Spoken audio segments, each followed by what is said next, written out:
Gracias por sintonizar hoy miércoles, donde vamos a disfrutar de diferentes temas, como siempre hacemos, pero sobre todo uno que yo sé que va a cautivar a toda la familia, porque él es un gran profesor y en la forma en que narra la historia nos acerca a la misma. Nos referimos a Iván Gatón, quien nos visita en el día de hoy, como ustedes estuvieron viendo con Edwin. Vamos a hablar también de las muertes súbitas y los infartos. Hay estudios que están indicando también que la cantidad de infartos masivos ha aumentado después del COVID, etcétera. Vamos a hablar de ello, pero vamos a empezar tocando el tema del Ecuador. Ustedes vieron que en el día de ayer estuvimos comentando aquí, junto con Diana Lora, la situación que está enfrentando, la escalada en la crisis social, de seguridad, que está enfrentando este país, sobre todo producto de un conflicto armado ya declarado por parte del presidente, después de declarar el estado de excepción, contra las bandas narcocriminales de ese país, que son muchas y que durante años han permeado todos los estratos de ese país, siendo hoy día Ecuador el país más inseguro de América Latina. Y tenemos a una persona con nosotros. Nos vamos con la Diana, vamos a conversar con él.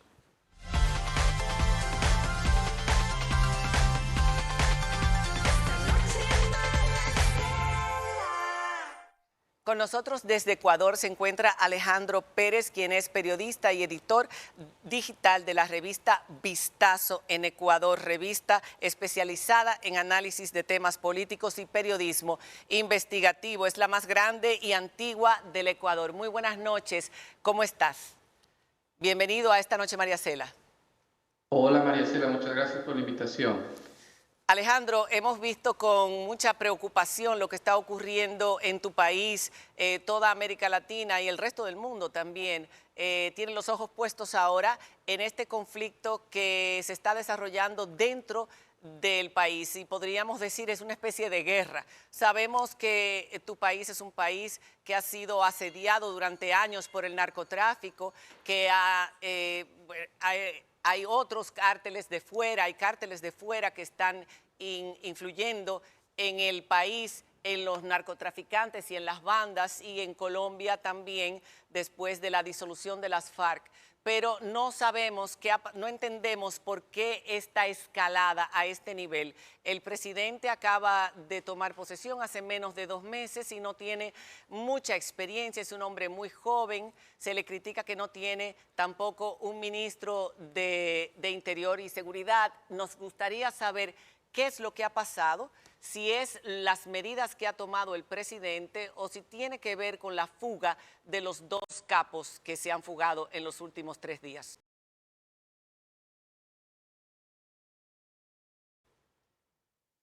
Sí, María Cela, bueno, hay que tomar en cuenta algunas cosas. Ecuador está en medio de Colombia y de Perú, que son los mayores productores de droga acá en la región. Y esa droga llega a Ecuador y sale a través de los puertos. Ecuador en realidad no es un país productor de droga.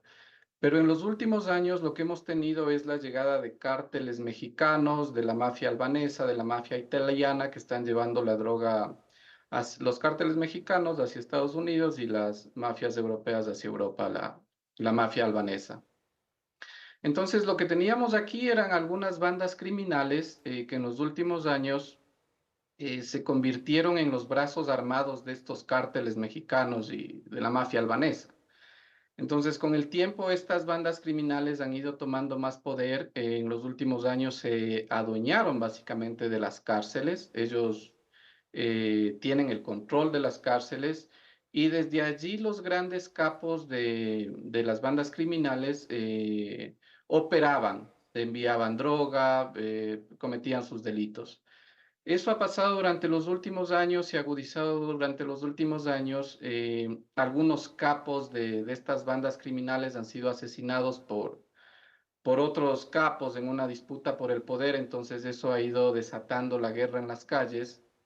Y claro, nos hemos convertido en el país más peligroso de América Latina, con una tasa de homicidios de 45 muertes por cada 100.000 habitantes, cuando México, Colombia están alrededor de 35 muertes por cada 100.000 habitantes. Entonces sí estamos llegando a un punto crítico Y hace 2 días el presidente, que está menos de 2 meses en funciones, declaró un estado de excepción y luego ha declarado dentro de ese estado de excepción un estado de conflicto interno, de conflicto armado interno que se llama. ¿Esto qué significa? ¿O para qué se declara? Se declara para que los militares puedan hacer uso letal de la fuerza contra estas bandas criminales a los que el presidente ha identificado como terroristas. Entonces ya no simplemente es crimen común de tratarse de droga, de eh, tráfico de drogas o robos, sino que se los está ya considerando como terroristas. Ese más o menos es el estado actual. Sí, pero lo que nos preguntamos es si el estado de excepción se declaró a raíz de la fuga del alias Fito, que es el que consideran, creo, el autor intelectual de Fernando Villavicencio, el candidato a la presidencia que fue asesinado el año pasado y que también causó gran estupor en toda América Latina. Y claro, los motines que se desataron en las prisiones, porque hemos visto incluso cómo han sacrificado los narcoterroristas a varios de los guías penitenciarios que no sabíamos que no eran policías. Eso es bueno que también nos expliques. Pero hemos visto todo eso. ¿Fue a raíz de la fuga de él o era un plan que se tenía para declararle la guerra a las bandas de esta manera? Porque ahora mismo el país entero está sitiado dentro del mismo. Tengo entendido que el toque de queda y la población está asustada porque es todo el país, es en todo el país que ha explotado esta violencia. Sí, justamente desde la campaña, Daniel Noboa, y desde los primeros días de su gobierno, ha hablado de construir nuevas cárceles, unas grandes cárceles para trasladar a los líderes de las bandas criminales que en las cárceles actuales ellos tienen el control. Entonces, la idea es aislarles en nuevas cárceles.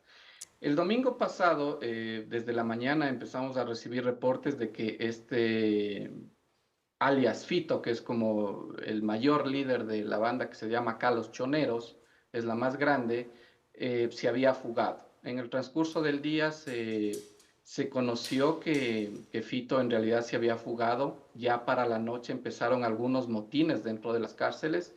Eso obligó que para el lunes el presidente decretara el estado de excepción y el toque de queda, que es de 11 de la noche hasta las 5 de la mañana. El lunes en la noche empezaron a haber atentados, justamente como están pasando en las imágenes, coches bombas, tiroteos en lugares públicos. Eso ocurrió entre la noche del lunes y la madrugada del martes. Y en la madrugada del martes también se fugó otro líder de una banda que se llama Carlos Lobos, es una de las más grandes igual, que se llama Fabricio Colompico. Y todo el día martes, o sea, el día de ayer fue un día bastante tenso hasta que en la tarde y en la noche ya el presidente decretó este estado de excepción. Dentro de este estado de excepción, este conflicto interno armado para ya considerar a estas bandas como grupos terroristas. Entonces, sí, el estado de excepción se da a raíz de la fuga de Fito y ya todos estos desmanes que empezaron a surgir. Y otra cosa que tú señalabas es que han circulado videos de que dentro de las cárceles que están tomadas por las bandas criminales, han circulado videos de que están asesinando a los guías penitenciarios que tomaron como rehenes. Hasta el momento, ni el gobierno ni el sistema de cárceles que tenemos acá se ha pronunciado sobre si estos videos son verdaderos o si es que en realidad hay muertos ya o guías penitenciarios asesinados. Todavía no se ha podido confirmar, no hemos podido confirmar tampoco los periodistas nada de eso. Es verdad que circulan un par de videos, pero no se ha podido confirmar la veracidad de eso. Pero entonces las penitenciarías están bajo el control de estas personas todavía.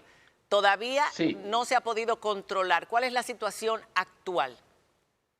a ver, las cárceles están en poder de ellos. Fuerzas Armadas todavía no ha podido ingresar y rescatar a los guías penitenciarios.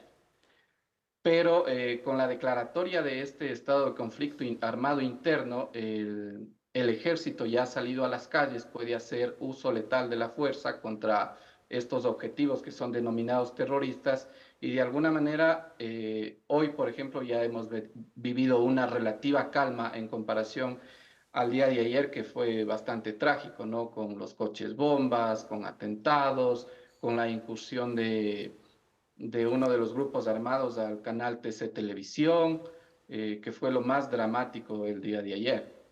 Pero al interior de las cárceles, como digo, todavía la fuerza pública no logra ingresar, pero en las calles sí ya los militares han tomado el control de las calles y por lo menos ayer fue una noche más tranquila. ¿El pueblo está apoyando estas iniciativas del gobierno, esta declaración de estado de excepción o de emergencia y la declaración de conflicto interno armado? ¿El pueblo está y la oposición, los partidos de oposición están con el gobierno, con Noboa? Sí, sí es algo inédito de que los partidos de oposición, más bien todos los partidos políticos han declarado su apoyo a este estado de excepción y a este estado de conflicto interno armado, han declarado su apoyo a las fuerzas armadas para que hagan su trabajo y obviamente la ciudadanía también, la mayor parte está de acuerdo con esto.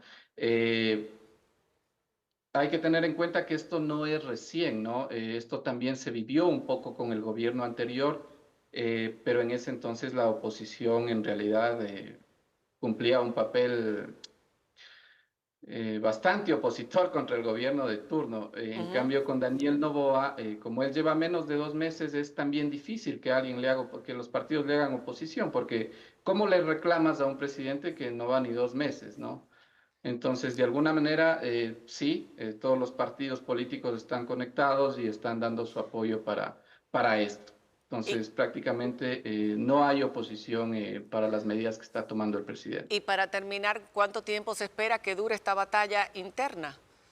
O sea, si alguien Bueno, tiene una idea de la cantidad de personas envueltas en estas bandas y en estos ataques simultáneos del día de ayer, y si hay planes, si la inteligencia ha podido saber cuáles son los planes, porque esto se ve que está organizado, que está coordinado. bueno, justamente el presidente dio hoy una entrevista en la mañana y dijo que hay más de 20.000 personas que son miembros de estas bandas delincuenciales, ¿no? 22.000 personas en un país de 18 millones de habitantes, aunque hay también otros analistas que dicen que son más miembros, entre unos 30.000 más o menos. Eh, ¿Y cuánto tiempo tomará? La verdad es que los analistas y hoy también en una rueda de prensa que dio eh, la cúpula de las Fuerzas Armadas dijo que no, lamentablemente no se puede decir que de aquí para mañana o de aquí para un mes no hay un plazo para que esto se pacifique o para que ya tengamos una solución. Y como te digo, los analistas también consideran que esto se verá en el mediano y largo plazo, ¿no? La verdad es que hemos vivido ya unos 3 años con este tipo Sí. de atentados criminales, de matanzas en las cárceles, de matanzas de los líderes criminales, de la Inseguridad. droga que entra desde Colombia y Perú y sale por los puertos del Ecuador. La inseguridad. Esperamos que este sea el inicio del fin de la situación de ese hermosísimo país. Nosotros también somos un país puente de la droga, pero gracias a Dios no hemos llegado a esa proliferación de bandas narcocriminales que existen y por supuesto sicariato y todo lo que envuelve este tipo de negocio negro. Gracias, Alejandro, por haber estado con nosotros y darnos esta información. Nosotros como país, el mismo presidente de la República también mostró en el día de ayer su solidaridad con el presidente y el apoyo en todos los sentidos. Como país latinoamericano estaremos muy pendientes de lo que ocurra en ese país hermoso, como decía yo anteriormente, y que merece vivir en paz. Muchísimas gracias. Muchas gracias a ti y saludos a tu audiencia. Buenas noches. Buenas noches. Señores, lo que decíamos en el día de ayer, esto es un mensaje para nosotros también como país. Es muy importante apoyar la lucha contra la droga, contra el narcotráfico, porque solo con el apoyo de las autoridades proliferan estas bandas, proliferan estos capos y tienen estas capacidades de recibir y de exportar droga al exterior, tanto a Estados Unidos como a Europa. Si las autoridades no apoyan y las autoridades combaten, van a ser menos cada vez. No podemos dejar que tomen el control de nuestro país como lo están haciendo en otros países. Venezuela es un narcoestado, Ecuador obviamente lo era. Ojalá que este sea el principio del fin. Hacemos una pausa y cuando regresemos vamos a estar aquí con Iván Gatón.